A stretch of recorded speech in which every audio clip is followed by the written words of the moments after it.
안녕하세요. 이제 좀 경제 지표들이 안정을 찾는가 싶더니 이번에는 그 정책 변화라는 안개가 또 앞에 놓여 있네요. 네, 불확실성이 또 다른 형태로 다가오고 있는 거죠.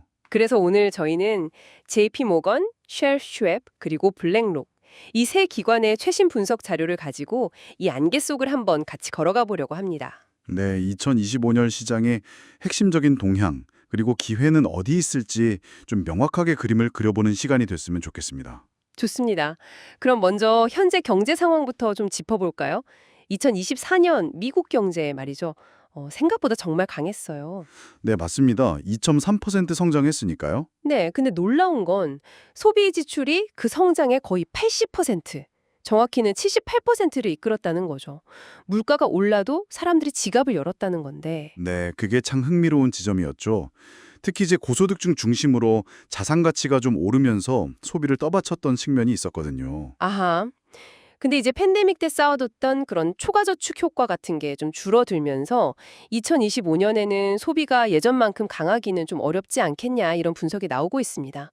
다행히 노동시장은 점차 안정을 찾고 있고 인플레이션도 연준 목표치인 2%에 좀 가까워질 걸로 예상은 됩니다. 아, 인플레이션은 좀 잡히는 추세로 가는군요. 네, 24년 말에 2.3%, 25년 평균으론 2.0% 정도요.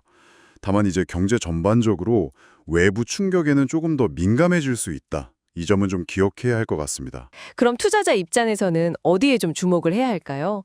지난 한 2년 동안 미국 증시를 이끌었던 게 소위 매그니피션트 세븐이었잖아요. 네, 그랬죠. 이 기업들의 독주 시대가 이제 끝나고 다른 분야로 좀 온기가 퍼져나갈까요? JP 모건 분석에서는 바로 그럴 가능성을 좀 흥미롭게 보고 있습니다. 매그니피센트 세븐의 이익 성장률 자체는 여전히 강력할 거예요. 연 20% 정도로 전망하니까요. 와, 20%면 여전히 대단한데요. 그렇죠. 하지만 이전보다는 조금 둔화되고 오히려 시장의 다른 나머지 부분에서 이익 성장이 더 빨라질 수 있다는 겁니다. 그래서 S&P 500 전체로는 2025년에 한 15% 정도 이익 성장을 전망하고 있어요. 시장 전반이 좀 같이 올라가는 그림이군요. 네. 특히 이제 AI 인프라 투자라던가 에너지 전환 아니면 공급망 재편 같은 이런 큰 흐름들이 계속 시장을 좀 받쳐줄 거고요. 구체적인 섹터로는 산업재, 에너지, 소재, 금융, 유틸리티, 부동산 같은 곳들이 금리 하락이나 경제 회복 국면에서 좀 수혜를 볼 수 있다. 이렇게 분석하고 있습니다. 그렇군요. 그런데 찰스 슈왑은 의견이 좀 다른가 보죠? 네, 슈업은 조금 더 신중한 입장입니다. 말씀하신 그 관세 같은 불확실성 때문에 현재 11개 섹터 전부에 대해서 시장 수익률, 그러니까 시장 평균 정도 성과를 예상하면서 중립 등급을 유지하고 있어요. 아, 전부 다요? 네. 예를 들어서 정보기술 섹터만 봐도 AI 투자에 대한 기대감도 크지만 동시에 무역 갈등 위험도 같이 있으니까요. 각 섹터별로 장점과 단점을 좀 꼼꼼히 따져봐야 한다는 거죠. 하긴 그렇겠네요. 그럼 미국 말고 다른 해외 시장 쪽에는 기회가 없을까요? 있습니다. JP모건하고 블락록 모두 미국 외의 시장, 특히 뭔가 좀 확실한 성장 스토리가 있는 곳들을 주목하고 있어요. 예를 들면 기업 지배구조 개혁이나 디플레이션 탈틀 조짐이 보이는 일본, 아, 일본이요. 네. 그리고 높은 성장세에다 글로벌 공급망 재편, 이른바 프렌드쇼어링 수혜가 기대되는 인도, 또 AI 반도체 강국인 대만 같은 곳들이죠. 인도, 대만. 확실히 주목받는 곳들이네요. 그렇죠. 물론 이제 달러가 계속 강세를 보인다거나 관세 리스크 같은 건 좀 부담 요인이 될 수 있습니다. 중국 같은 경우는 정부가 부양책을 쓰고는 있지만 아직은 좀 불확실성이 크다는 평가가 많고요. 해외 시장도 봤는데 조금 더 안정적인 투자를 원한다면 역시 채권 시장을 봐야 할까요? 금리 인하 기대감도 있고요. 네, 좋은 질문이십니다. JP모건은 현금 비중은 좀 줄이고 채권 투자 기간, 그러니까 듀레이션을 좀 늘리는 게 어떻겠냐고 조언합니다.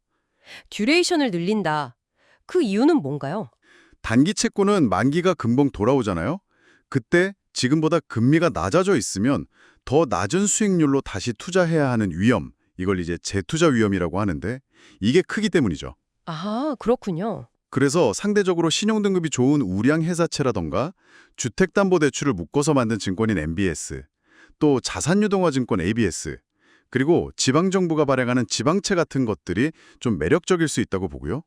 대체 투자 역시 중요성이 커지고 있습니다. 인프라 투자나 사모 크레딧 같은 분야들이 장기적인 트렌드에서 수혜를 볼 수 있겠죠. 결국 자산 배분 전략의 핵심은 균형, 그리고 선택이 되겠네요. 정확합니다. JP 모건은 많은 투자자들이 과거의 성과가 좋았던 미국 성장주 같은 데 너무 쏠려 있을 수 있다. 그래서 포트폴리오를 주기적으로 재조정하는 리밸런싱이 정말 중요하다고 강조하고요. 리밸런싱이요? 네, 전통적인 주식 60, 채권 40 이런 공식 대신에요.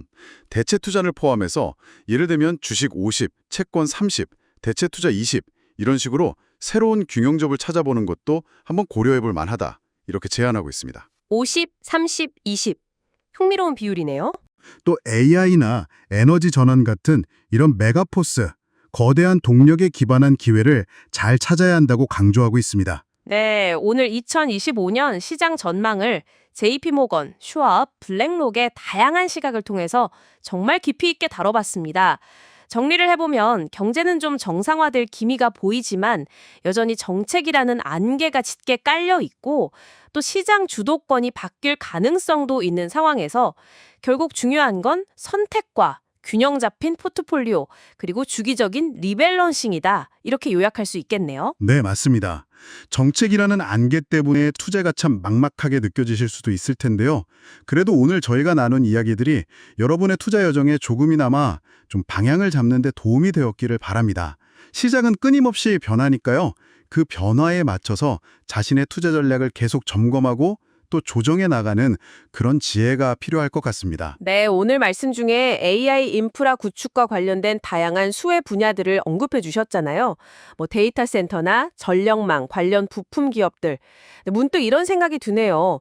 이 정말 거대한 변화의 물결 속에서 혹시 아직 시장의 주목을 제대로 받지는 못했지만 앞으로는 정말 핵심적인 역할을 하게 될 그런 숨겨진 공급망 플레이어나 기술은 없을까요? 출퇴근길에 한번 가볍게 상상해 보시는 건 어떨까 싶습니다. 저희는 다음 시간에 더 흥미로운 분석으로 돌아오겠습니다. 감사합니다. 감사합니다.